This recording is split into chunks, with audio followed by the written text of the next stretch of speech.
Recent studies बताती है कि ओबेसिटी यानी ओवरवेट के अंदर इंडिया नंबर 3 रैंक पर आया है। इनफैक्ट इस स्टडी में बताया गया कि सिटीज में रहने वाले लोगों में 70% लोग ओबेस यानी कि ओवरवेट हैं। इनफैक्ट 1990 में इंडिया के अंदर फीमेल्स में जो ओबेसिटी परसेंटेज था वो सिर्फ 1.2% था और वही 2022 आते आते वो 9.8% हो गया, ऑलमोस्ट 10%। और वहीं ये परसेंटेज जो मेल्स में सिर्फ 0.5% था यानी कि आधा प्रतिशत 1990 में, 2022 आते आते वो 5.4% हो गया यानी लगभग 5.5%। ये हम सबको पता है, अगर हम 2000 कैलोरीज रोज इनटेक करते हैं और सिर्फ 1500 ही खर्च कर पाते हैं तो इसका मतलब 500 कैलोरीज हमारे शरीर में जमा हो रही है, इसका मतलब हमारा वेट बढ़ रहा है। और वहीं अगर हम 2000 कैलोरीज रोज इनटेक कर रहे हैं और 2000 ही बर्न कर पा रहे हैं तो हम वेट सिर्फ मेंटेन कर रहे हैं।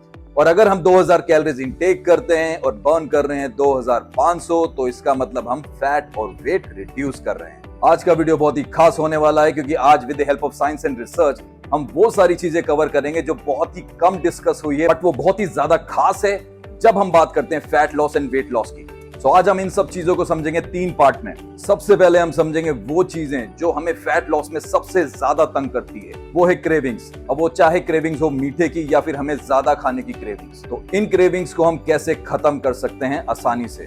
सेकंड पार्ट में हम समझेंगे कि हम कैसे अपनी बॉडी को रेडी कर सकते हैं इंटरनली यानी अंदर से, ताकि हमारा मेटाबॉलिज्म बूस्ट हो और हम ज्यादा से ज्यादा और अच्छे तरीके से फैट लॉस और वेट लॉस कर पाए। और लास्ट में समझेंगे सबसे इंटरेस्टिंग चीज जो बहुत ही कम डिस्कस हुई है कि हम कैसे अपने दिमाग को यूज करते हुए अपने फैट लॉस और वेट लॉस कर सकते हैं। जब बात आती है फैट लॉस की या वेट लॉस की, नंबर 1 क्वेश्चन होता है क्रेविंग्स का, चाहे वो मीठे की हो चाहे बार बार खाने की। तो पहले बात करते हैं मीठे की क्रेविंग्स की। तो जब हमें क्रेविंग्स होती है मीठे की तो हमारे गट के न्यूरॉन्स होते हैं मैसेंजर दूत, जो एक जगह से मैसेज लेते हैं और दूसरी जगह पे पहुंचाते हैं। तो ये न्यूरॉन्स हमारे पेट से मैसेज लेके हमारे ब्रेन तक पहुंचाते हैं और हमारे दिमाग को बताते हैं कि ये क्रेव कर रहे हैं, डिमांड कर रहे हैं essential fatty acid and amino acids की। मगर इंटरेस्टिंग बात यह है गाइस कि वही न्यूरॉन्स होते हैं जो शुगर यानी कि मीठे को लेके भी वही रिस्पॉन्ड करते हैं। तो इसलिए जब हम मीठा खा लेते हैं और हमारी क्रेविंग्स शांत हो जाती है तो हमें लगता है हमको मीठे की क्रेविंग्स हो रही है। तो मेक श्योर आप अपने फूड, अपनी मील में enough source of essential acid खासकर EPA और अमीनो एसिड खासकर ग्लूटामिन रखें, और वो मिलते हैं हमें इन सब चीजों से। और अगर उसके बाद भी आपको क्रेविंग्स होती है तो आधा चम्मच दिन में 1 से 2 बार आप सप्लीमेंट के थ्रू ले सकते हैं। अब आता है लो कैलोरी डाइट पर रहते हुए हमें भूख की क्रेविंग्स बढ़ जाती है और बार बार भूख लगती है, और ऐसा होने से हम छोटा मोटा स्नैक्स खा लेते हैं और ज्यादा कैलोरीज इनटेक कर लेते हैं। सो इसका सिंपल सा सोल्यूशन है गाइस, ऐसे में आप वो फूड ऐड करें अपनी डाइट के अंदर जो लो कैलोरी होते हैं और उनके अंदर वाटर की क्वांटिटी ज्यादा होती है, क्योंकि ऐसा करने से आपका गट यानी पेट अच्छे तरीके से भर जाएगा और आपके पेट के न्यूरॉन्स आपके दिमाग को सिग्नल देंगे कि मेरा पेट भरा हुआ है और खाना नहीं चाहिए। और ऐसा करने से हमारी भूख की क्रेविंग्स खत्म हो जाती हैं। और ये लो कैलोरी फूड्स हैं खीरा, तौरी, रेडिश यानी मूली, जलकुंभी यानी कि वाटर क्रेस। इन सब में 90% से ज्यादा वाटर होता है जो हमारे गट को अच्छे से भर के रखता है काफी देर तक।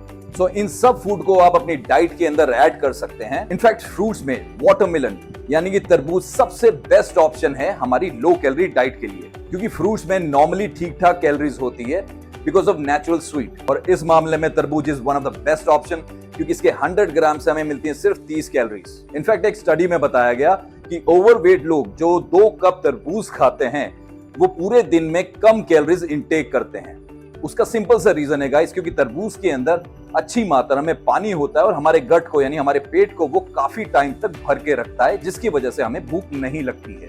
लो कैलोरी फूड्स के ऊपर मैं वीडियो ऑलरेडी बना चुका हूं, लिंक डिस्क्रिप्शन में है। अब आता है कि हम कैसे अपनी बॉडी को इंटरनली अंदर से कैसे प्रिपेयर करें ताकि हमारा मेटाबॉलिज्म बूस्ट हो, हम ज्यादा से ज्यादा कैलोरीज बर्न कर पाए। अच्छा आयोडीन लेवल और अच्छा थायराइड लेवल ये बूस्ट करता है हमारे मेटाबॉलिज्म को। आयोडीन हम सबको पता है वो मिलता है हमें सॉल्ट से यानी कि नमक से, और थायराइड होता है बटरफ्लाई शेप का ग्लैंड हमारी नेक के अंदर।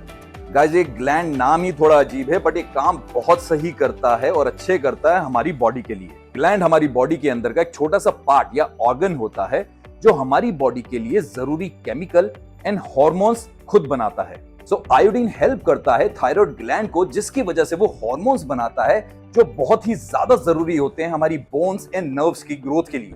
एंड गाइस, सबसे इंटरेस्टिंग पार्ट ये है कि ये हार्मोन डिसाइड करता है कि हमारी बॉडी के अंदर प्रोटीन, फैट एंड कार्ब कैसे यूज होगा। तो अगर हम अच्छा थायराइड लेवल मेंटेन करें तो हमारी बॉडी का मेटाबॉलिज्म बूस्ट होगा।